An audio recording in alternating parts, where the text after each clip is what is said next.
Hello, আসসালামু আলাইকুম। সহজভাবে আপনাদের একদম সিম্পল রেসিপি দেখাবো ঘরে কিছু ছোট্টখাট্ট ইনগ্রিডিয়েন্টস দিয়ে। যদি ঘরে বেরেস্তা থাকে, সামান্য একটু বেরেস্তা,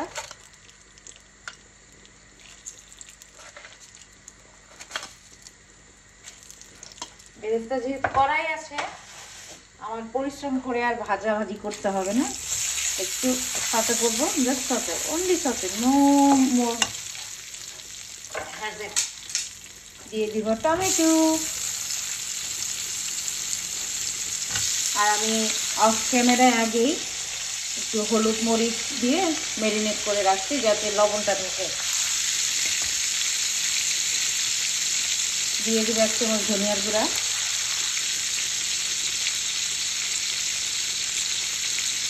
আধা চা চামচ জিরার গুঁড়া,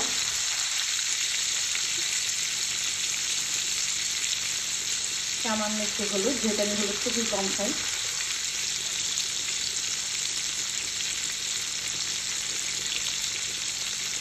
মরিচের গুঁড়া,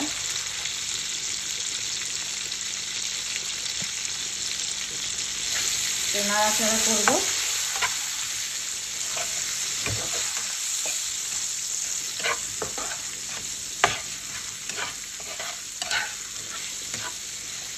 আর দেব একটু সামান্য পানি,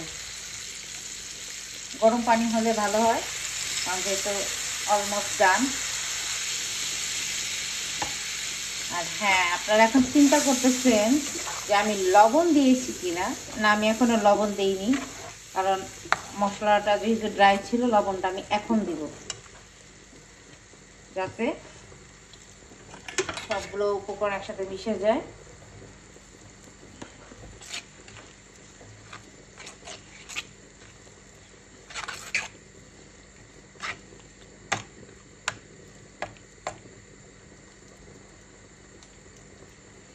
আর এখন যেটা করব সেটা হলো আমি মাছগুলো ভাজবো না,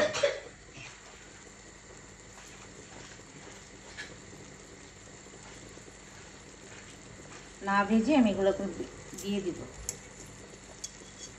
এখন আমি দিয়ে দেব, সুন্দর করে দিয়ে দিব।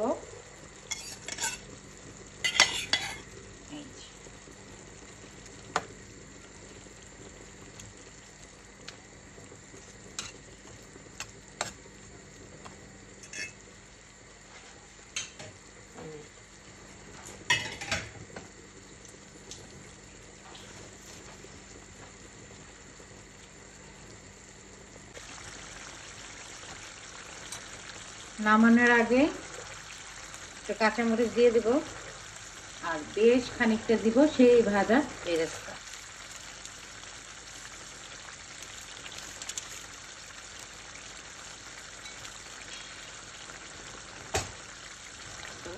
আমি এটা এভাবে পরিবেশন করব, কারণ যদি ঢালি, যেহেতু ইলিশ মাছ খুবই নরম, ভেঙে যাওয়ার সম্ভাবনা আছে, তাই এভাবেই পরিবেশন করব। তো keep watching and follow my page. I love this.